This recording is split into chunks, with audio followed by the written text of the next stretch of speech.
Halo teman-teman kelas 5 di seluruh Nusantara. Apa kabar kalian hari ini? Sehat semua kan?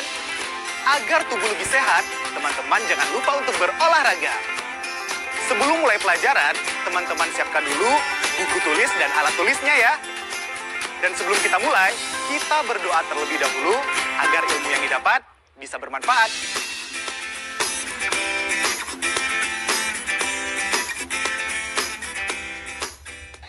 Ayo membaca. Sungai Barito di Kalimantan.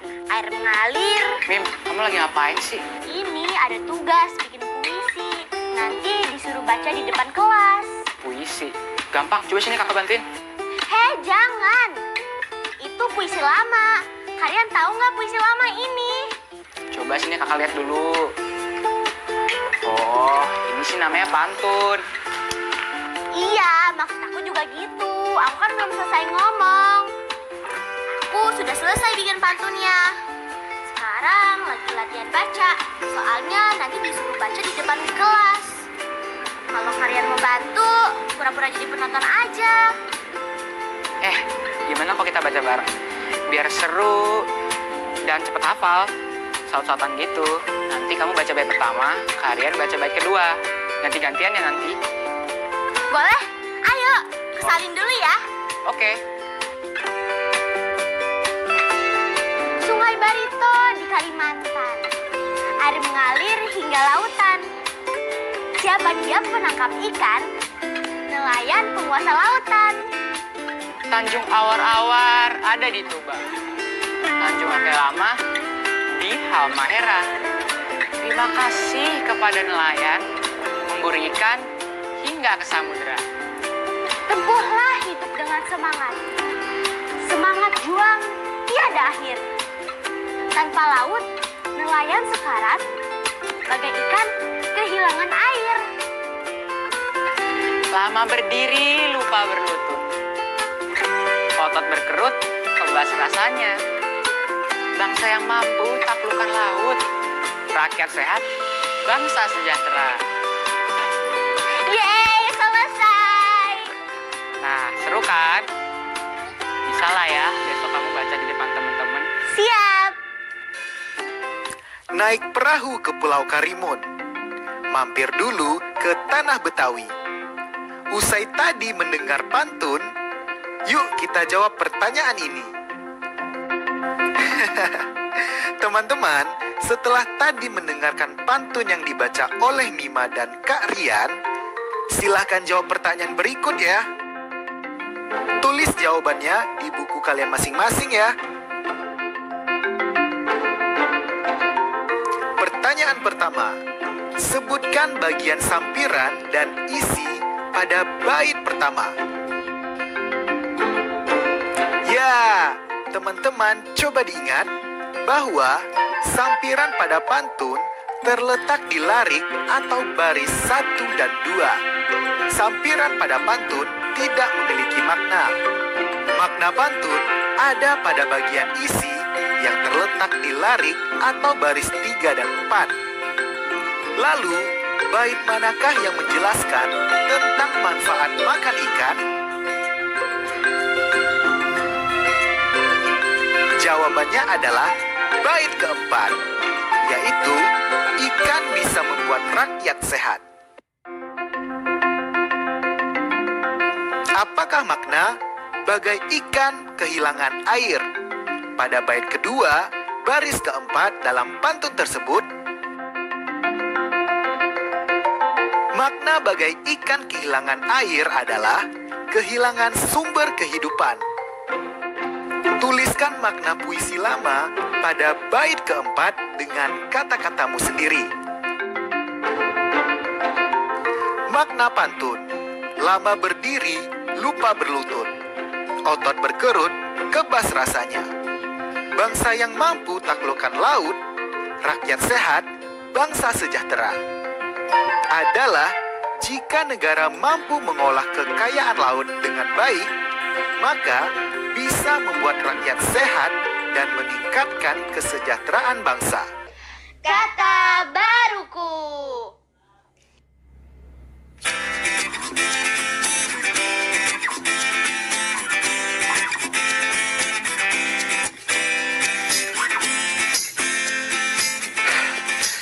juga ya teman-teman. Kak Angga minum dulu ya. Kalau enggak, Kak Angga bisa sekarat.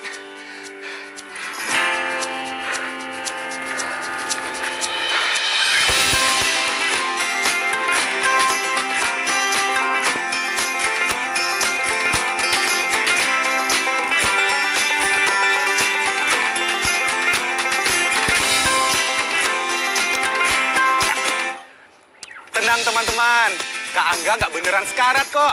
Tadi itu hanya makna kiasan untuk menunjukkan kalau Kak Angga benar-benar capek. Nah, ada lagi nih makna kiasan di kalimat lain seperti kalimat berikut ini. Tanpa laut, nelayan sekarat bagai kehilangan air. Kata sekarat dalam kalimat ini memiliki makna kehilangan pekerjaan. Sekarang, coba perhatikan kalimat berikutnya. Kucing itu sekarat setelah ditabrak mobil. Kata sekarat dalam kalimat ini memiliki makna hampir mati. Kak Angga beri contoh kalimat lainnya ya. Jika terdengar gemuruh dari arah gunung, segera angkat kaki dari rumah untuk mengungsi. Frase angkat kaki dalam kalimat tadi memiliki makna pergi menjauh. Sekarang, kita lihat makna frase angkat kaki dalam kalimat lain. Ibu memintaku mengangkat kaki agar bisa menyapu kotoran yang ada di lantai. Frase mengangkat kaki dalam kalimat tadi memiliki makna mengangkat kaki.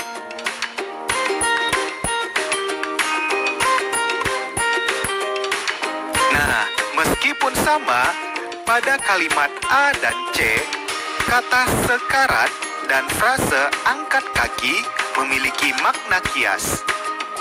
Sementara pada kalimat B dan D bermakna sebenarnya. Sekarang kita latihan lagi yuk.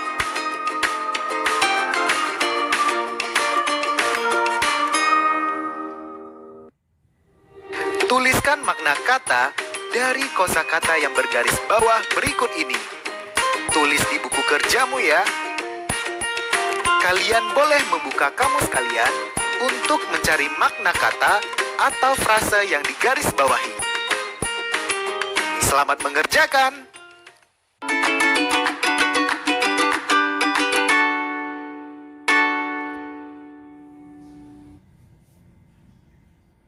Ayo menebak.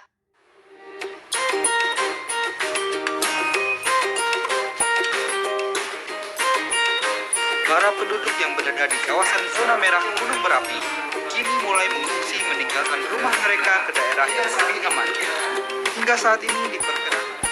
Ya, kawasan zona merah itu maksudnya apa sih ya? Kawasan zona merah itu adalah Kawasan yang paling dekat sama puncak Gunung Merapi. Kakak so tahu deh. Loh, bener kan ya? betul. Kawasan zona merah itu adalah kawasan yang jaraknya 0 sampai 2 km dari puncak Gunung Merapi. Kalau yang jauh itu namanya zona pink. Hampir betul. Ini ayah tunjukin gambarnya.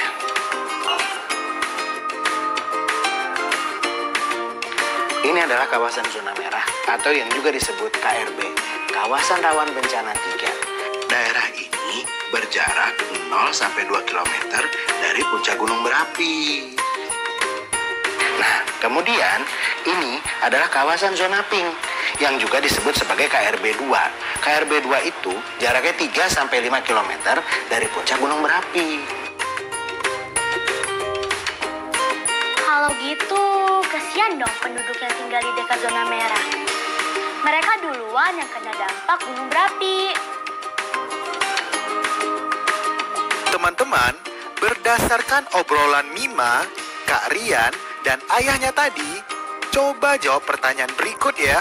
Tulis jawaban kalian di buku kerja kalian. Perhatikan gambar berikut ini. Rumah Doni terletak di sebelah selatan Gunung Berapi dan berjarak 4 km dari Gunung Berapi. Rumah Dina berjarak 7 kilometer dari gunung berapi dan terletak tepat di sebelah timur gunung berapi. Rumah Sarah terletak di selatan rumah Doni dan berjarak 2 kilometer dari rumah Doni. Pertanyaan pertama. Rumah Sarah dan Dina berada di zona KRB yang sama. Benar atau salah? Ya, mereka ada di zona KRB yang sama, yaitu zona kuning. Karena berada antara jarak 5 sampai dengan 8 km dari puncak gunung berapi. Kemudian, rumah siapakah yang letaknya lebih jauh dari gunung berapi? Rumah Sarah atau rumah Dina? Ya, betul. Rumah Dina. Karena rumah Dina berjarak 7 km, sedangkan rumah Sarah 2 km dari rumah Doni yang berjarak 4 km.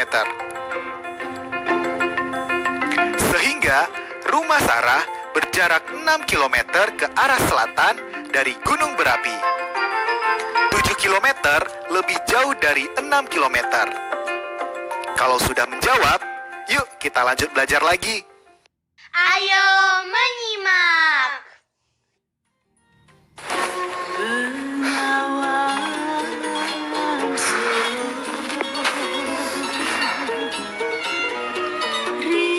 Tetangga di sebelah rumah Kak Angga hobi banget dengerin lagu. Judulnya Bengawan Solo. Teman-teman pernah dengar Sungai Bengawan Solo nggak?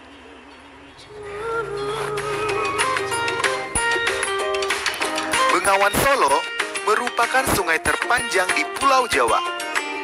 Bengawan Solo memiliki panjang sekitar 548 km. Sungai ini melintasi 17 kabupaten dan 3 kota yang terletak di Jawa Timur dan Jawa Tengah. Panjang Pulau Jawa sekitar 1042 km. Bengawan Solo tidak lurus, tapi berkelok-kelok dari hulu ke hilir. Pengukuran dilakukan dengan menyusuri sungai dan mengikuti alur sungai. Jadi, walaupun hanya melintasi kurang dari setengah bagian Pulau Jawa, tetapi panjang Bengawan Solo mencapai setengah panjang Pulau Jawa. Gimana di daerah kalian? Adakah sungai yang melintas? Ayo mencoba.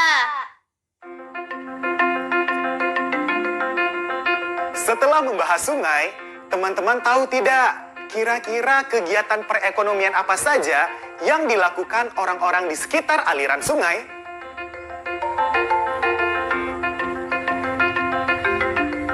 Sungai bukan hanya sebagai sumber kehidupan manusia di sekitarnya, tetapi sungai juga sebagai sumber kehidupan makhluk lainnya. Nah, coba perhatikan jaring-jaring makanan ekosistem sungai berikut ini. Berdasarkan gambar ini, manakah urutan jaring-jaring makanan berikut yang salah?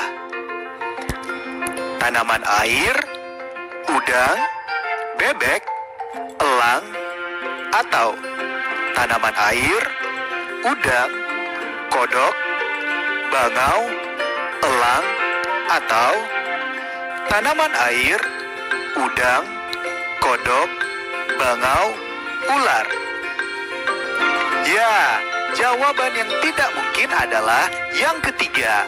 Mengapa? Karena berdasarkan gambar jaring-jaring makanan, bangau tidak dimakan ular. Silahkan jawab di buku kalian ya. Selanjutnya, coba kalian perhatikan gambar berikut ini. Tabel ini adalah hasil panen nila Pak Budi yang mempunyai usaha budidaya ikan nila di sungai. Ini adalah data selama 5 kali panen terakhir. Berdasarkan tabel ini, salin diagram berikut di buku kerja kalian ya. Hubungkan titik-titiknya sehingga kamu akan mendapatkan diagram garis dari data panen nila Pak Budi. sudah, yuk saatnya kita berlatih soal. Ayo berlatih. Berikut ini adalah jaring-jaring makanan pada ekosistem sungai. Dari gambar ini dapat diketahui alur makan dan dimakan pada ekosistem sungai.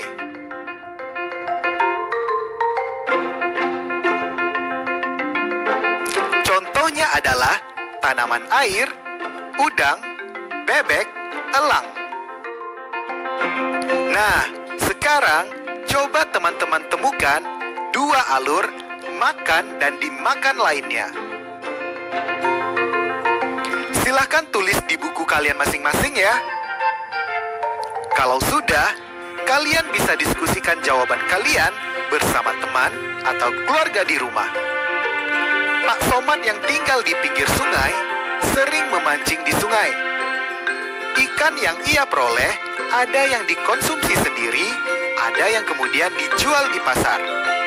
Berikut ini adalah catatan hasil memancing Pak Somad selama 5 hari. Hari Senin 2 kg, Selasa 10 kg, Rabu 8 kg, Kamis 7 kg, dan Jumat 3 kg. Dan diagram garis berikut dibuat berdasarkan data hasil memancing Pak Somad. Tapi, diagram garis ini ternyata masih salah. Coba temukan kesalahan dalam pembuatan garis diagram di atas ya.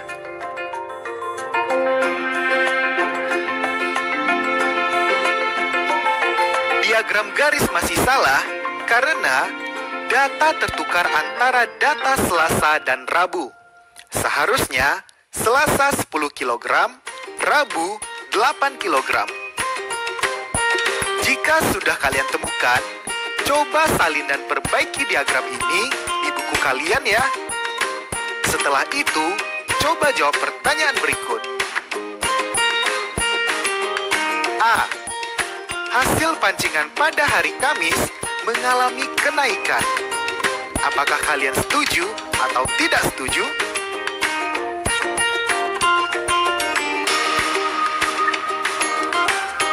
Tidak setuju karena hari Kamis hanya 7 kg, sedangkan hari Rabu 8 kg. Artinya, hasil tangkapan ikan mengalami penurunan. B. Hasil pancingan pada hari Jumat mengalami penurunan. Apakah kalian setuju atau tidak setuju? Setuju ya teman-teman, karena hari Kamis hanya 7 kg, sedangkan hari Jumat hanya 3 kg. Artinya, hasil tangkapan ikan mengalami penurunan. C. Kenaikan hasil pancingan hanya terjadi di hari Selasa. Apakah kalian setuju atau tidak setuju? Setuju, karena selain hari Selasa, hasil tangkapan ikan mengalami penurunan. Proyek kreatif minggu ini.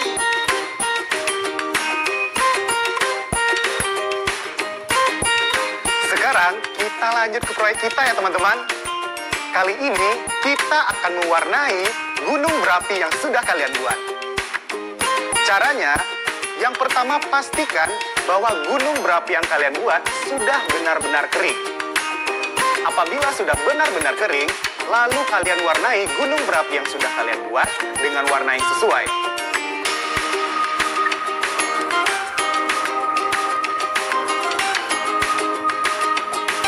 Setelah itu, kalian beri lingkaran untuk menunjukkan KRD 1, 2, 3 seperti yang ditunjukkan oleh ayahnya Mima tadi. Kalian masih ingat kan? Kalian cukup menggambar lingkarannya saja tanpa memberi warna pada dalam lingkaran tersebut. Nah teman-teman, sekarang Kak Angga ingin warnai gunung berapi yang Kak Angga buat. Warna apa ya? Refleksi. Teman-teman, kita sampai di ujung pelajaran hari ini ya.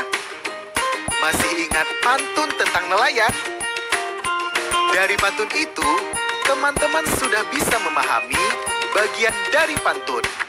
Mana yang sampiran dan mana yang isi. Teman-teman, sudah mengerti kan apa itu makna kiasan? Apa teman-teman juga sudah bisa menyebutkan paling tidak 2 rantai makanan pada ekosistem sungai? Dan tentunya, teman-teman juga sudah paham membaca dan membuat diagram garis kan?